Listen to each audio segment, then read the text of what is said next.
regreso en La Meta del Planeta platicando con Simone Lucatello, investigador de tiempo completo del Instituto José Luis Mora aquí en la Ciudad de México. Y nos platicabas precisamente hablando sobre desastres. Tenemos entendido que el presupuesto o lo que tiene que ver con la prevención de desastres es muy inferior con lo que tiene que ver con la remediación o la mitigación. ¿Qué podemos hacer precisamente para invertir esa ecuación? Hay que decir que sobre todo en cuanto al tema del cambio climático ya existen estudios y proyecciones de los costos de los impactos del cambio climático. Se han hecho varios trabajos y digamos hay estimaciones hasta a nivel, por ejemplo, en el caso de la Ciudad de México, de las delegaciones. O sea, hemos llegado digamos a bajar mucho el tema, pero sí como son productos y modelos, siempre tienen su grado de incertidumbre y de riesgo. Entonces, aquí el tema es que es difícil prevenir, pero sí lo que estamos seguros es que las cantidades de dinero necesarias para recuperar y para la reconstrucción post-desastre son mucho más mayores de las que necesitaríamos evidentemente en tema de prevención, que esa es la otra cosa. O sea, la prevención en pocas palabras sale más barata, que ese es el tema, ¿no? Por un lado, pero sí tenemos que decir que efectivamente en cuanto a desastres hay ya algunas cosas que digamos en esquemas económicos como los bonos catastróficos o por parte de los seguros privados han empezado a hacer, pero son cuestiones que tienen que ver más con finanza internacional, ¿no? Con cuestiones más de modelos económicos internacionales, y hay que ver cómo se aplican y de qué forma en el caso mexicano, ¿no? Evidentemente, la condición y la situación de cambio climático es una cuestión que afecta pues a todo el planeta, y precisamente por eso hay que trabajar de manera paralela con otras naciones, con otros gobiernos e incluso con instituciones de orden internacional. ¿Qué experiencia tienes tú en este sentido? Mira, este tema que tú mencionas es fundamental. La cooperación internacional ya se ha vuelto en la agenda internacional otra vez, a pesar de que ha ido y venido en los últimos años, las últimas décadas, se ha vuelto un tema fundamental porque ya necesitamos trabajar entre todos los estados y todas las naciones para poder resolver sobre todo los problemas de magnitud como el cambio climático. A pesar de que las negociaciones internacionales no van como queremos y no se ha hecho mucho en términos de mitigación y de reducción de emisiones, sí se ha comprobado que las experiencias comparativas son las que se utilizan mucho para poder resolver los problemas. De hecho, yo te diría que ya es muy difícil encontrar ideas tan originales en los estados, porque más o menos todos van viendo lo que está haciendo el más vulnerable o el menos vulnerable para poder adaptarse a ese tipo de iniciativas. Entonces, estamos en un nivel de interconexión y de globalidad tan fuerte que esos temas de cooperación internacional son cruciales. Personalmente es un tema que me interesa mucho en la investigación, y justo venimos monitoreando en los últimos años cómo se ha, por ejemplo, distribuido, que es interesante ver la ayuda internacional o los apoyos internacionales al cambio climático. Entonces, vemos que claramente hay una parte que se destina a mitigación, pero yo te diría que la mayoría del dinero se está dando para proyectos de adaptación a largo plazo. Entonces, eso significa que la gente lo está pensando precisamente que el cambio climático está llegando con todos los efectos, y lo que tenemos que hacer es precisamente adaptarnos poco a poco a lo que está pasando con distintos proyectos de distinta manera, y el dinero que viene de afuera pues va hacia ese camino. Simone, esta situación de vulnerabilidad de las naciones frente al cambio climático entraña un riesgo para la paz, para la seguridad de las naciones. Sí, yo creo que sí. Mira, hay un libro que salió recién y que recomiendo que se llama El Trópico del Caos, que la traducción en español, y que justamente habla de escenarios de lo que pasaría en caso de que no enfrentemos el cambio climático como debemos, porque implica cuestiones, por ejemplo, de migración masivas, lo llamado refugiados ambientales, por ejemplo, ¿no? O cuestiones vinculadas a patrones, digamos, de agricultura que antes, ¿no? O bajo los cuales subsistían ciertas comunidades o ciertas regiones del mundo y que ahora ya no van a existir, etcétera. Entonces, toda una serie de escenarios, y decía el trópico porque te comentaba anteriormente que es la zona del mundo donde más se concentran los efectos negativos del cambio climático, a pesar, y esa es una gran contradicción y la ironía del tema, a pesar de que son los países que están en esta franja de los trópicos son los que menos contribuyen al cambio climático en cuanto a emisiones, por ejemplo, de gases de efecto invernadero. Entonces, estamos hablando de distintas responsabilidades, pero y es un principio ya internacional esto de las responsabilidades comunes pero diferenciadas. Entonces, el punto aquí es ver cómo efectivamente las naciones necesariamente tienen que colaborar y tienen que trabajar de manera en conjunta para que podamos de alguna forma prevenir finalmente ese tipo de problemas o adaptarnos de la manera más eficaz, porque te digo, aquí está en riesgo muchas cuestiones precisamente vinculadas a la seguridad nacional en muchos ámbitos, no solamente en la tradicional seguridad que conocemos, ¿no? Con cuestiones de violencia, sino que precisamente con recursos y el control de recursos naturales. También hay muchos estudios ya trabajados muy interesantes que, por ejemplo, ponen en relación el aumento de los conflictos sociales con el aumento de las temperaturas. Entonces, cada vez que hay, por ejemplo, un fenómeno como la niña o el niño, aumentan en las zonas tropicales los conflictos sociales derivados de ese tipo de, por ejemplo, por agua o por otros recursos naturales. Entonces, eso tampoco es novedad, o sea, son cosas muy interesantes que hay que relacionarla y por eso hay que determinar que el cambio climático es un tema estratégico de seguridad nacional. México ha estado recientemente inmerso en cuestiones de reformas legislativas.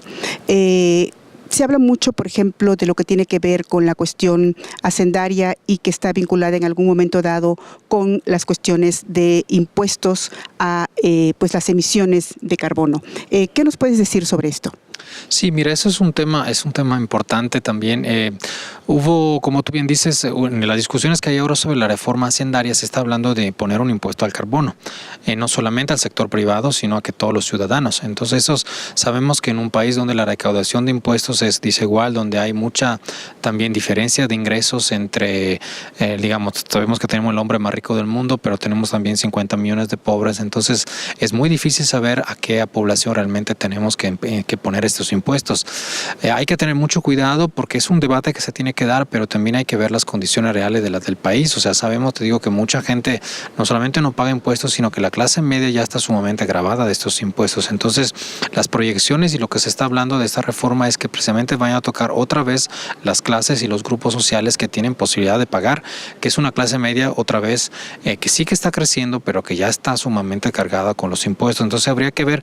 Y la otra cosa es que el sector privado tampoco, por lo que escuché yo, no está de acuerdo con ese tipo de impuesto porque no se fincan bien la responsabilidad y sobre todo es un tipo de impuesto que no está generando ni empleos a futuro y menos que menos está resolviendo el problema. Entonces, es una forma para el Estado de recaudar más dinero, pero no para promover otro tipo de actividades o promover realmente ingresos que puedan ayudar, digamos, a distribuir los recursos de una manera más equitativa. Simone, estas cuestiones que tratas de explicarnos en cuestión de lo que son desastres, ¿realmente no estamos preparados para prevenirlos? Es un tema ya estructural, o sea, no es algo que ha pasado en esta ocasión. ¿Cuántos años llevamos con estos problemas, no? Son décadas enteras. Entonces, ahí es un problema vinculado a la planeación, al ordenamiento territorial, a cuestiones que ya están muy claramente identificadas por parte de quien tiene que hacerlo, pero tenemos que pasar ahora del discurso a la práctica, ¿no? Se necesita hacer, digamos, ya un plan de prevención, porque las políticas que tiene México en temas de desastres de política pública son de tipo reactivo, o sea, se dan una vez que ya el desastre ha pasado, no son de tipo preventivo, como tú dices. Entonces, eso implica completamente una preparación que ha venido adquiriendo y una cierta capacidad que el país tiene reconocida a nivel internacional por su presente capacidad de responder a los desastres, pero otra vez es un enfoque reactivo, no preventivo. Entonces, tenemos que empezar a mover y a cambiar la manera de hacer también política pública preventiva. La ley de protección civil que entró en vigor el año pasado y también junto con la de cambio climático pueden ayudar, efectivamente ya tienen ciertas previsiones, pero no queremos que sea solamente un instrumento normativo y que cree burocracia, sino que queremos que también tengan, digamos, ¿no?, un cierto impacto en cuanto a la óptica precisa de prevención. Ahora, recordemos que en el caso de México ya se sabe, pero es un país altamente vulnerable a los efectos del cambio climático. Eso también ya está muy estudiado, muy trabajado, y los fenómenos naturales, como hemos visto, cada vez van a ser más intensos y a lo mejor más concentrado en cuanto a tiempo. Eso, la distribución temporal todavía hay mucha duda en cuanto a esta investigación, digamos, científica, pero en términos de lo que es el impacto, pues está clarísimo, ¿no? Entonces, y cada vez más vamos a tener daños humanos y materiales. Hace un momento, Simón, en la primera parte de la entrevista nos hablabas pues de la necesidad de instrumentar políticas públicas y de ejercer pues un entreveramiento social de las cuestiones científicas.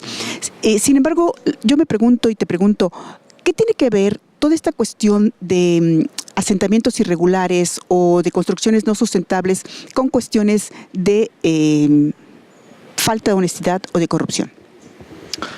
Bueno, son temas que están vinculados, evidentemente. Hay estudios hechos, ¿no? Donde se revela claramente la vinculación entre estas variables. Yo creo que la corrupción es un factor determinante, ¿no? En mucho de lo que está pasando. Yo estaba viendo recientemente lo que, por ejemplo, en el caso de Acapulco y de Guerrero, lo que estuvo pasando con esa zona, ¿no? Que ha sido completamente inundada. El Centro Nacional de Prevención de Desastres, CENAPRED, tiene muy claro y muy mapeado cuáles son las zonas de alto riesgo y de alta vulnerabilidad del país. Se sabe muy claramente dónde va a pegar, es decir, como ha pasado una tormenta, un huracán o hasta un tsunami, vaya una ola de agua de hasta 8 metros, está calculado dónde puede pegar y por qué lado puede pegar. Entonces mi pregunta es, bueno, ese tipo de información que hacen, y volvemos a la pregunta que me hacía anteriormente, ¿qué se hace con ese tipo de información que está presente? Porque decir que no se sabe, para mí ya no tiene sentido, ¿no? O sea, se sabe y se conoce mucho. Y aparte es muy grave decir que no se sabe cuando tenemos la certeza de que existe la información. El Servicio Meteorológico Nacional lo dio a conocer con toda la anticipación. Algunos medios de comunicación, como el caso de La Meta del Planeta, lo manejamos y resulta que nos dicen que no lo saben. ¿Por qué entonces no se toma en cuenta? Pues ahí habría que preguntárselo a los tomadores de decisiones, como dice. O sea, en el caso de los atlas de riesgo, te digo otra vez, eso es tan clarísimo. Y porque en el caso otra vez de las comunidades que están ahí en Guerrero ahora, sobre todo en la zona, por ejemplo, de Acapulco, que va de Punta Diamante hacia abajo, ahí los desarrolladores inmobiliarios tienen también mucha responsabilidad, porque ellos saben muy claramente que esas zonas son de alto riesgo y son muy altamente vulnerables. Entonces, ¿por qué se sigue construyendo? Porque evidentemente los intereses económicos y otro tipo de intereses son los que están ahí debajo, ¿no? Entonces aquí el punto es que a mí no me parece justo que también después que pasan desastres como eso, sea el gobierno que tenga que pagar cuando se sabe que ahí no tienen que desarrollar esos inmuebles. Entonces ahí el problema otra vez, ¿quién paga estos costos? O sea, finalmente es la colectividad. Lo has dicho tú, nos da muchísimo gusto haberte tenido aquí en La Meta del Planeta. Muchas gracias y ojalá que se interesen cada vez más en el tema del cambio climático. Muchas gracias. Muchas gracias, amigos, por haber estado en La Meta del Planeta. Yo soy Patricia Guevara, les agradezco el favor de su atención. Nos vemos en la próxima emisión. Hasta entonces, continúen con la programación de Green TV.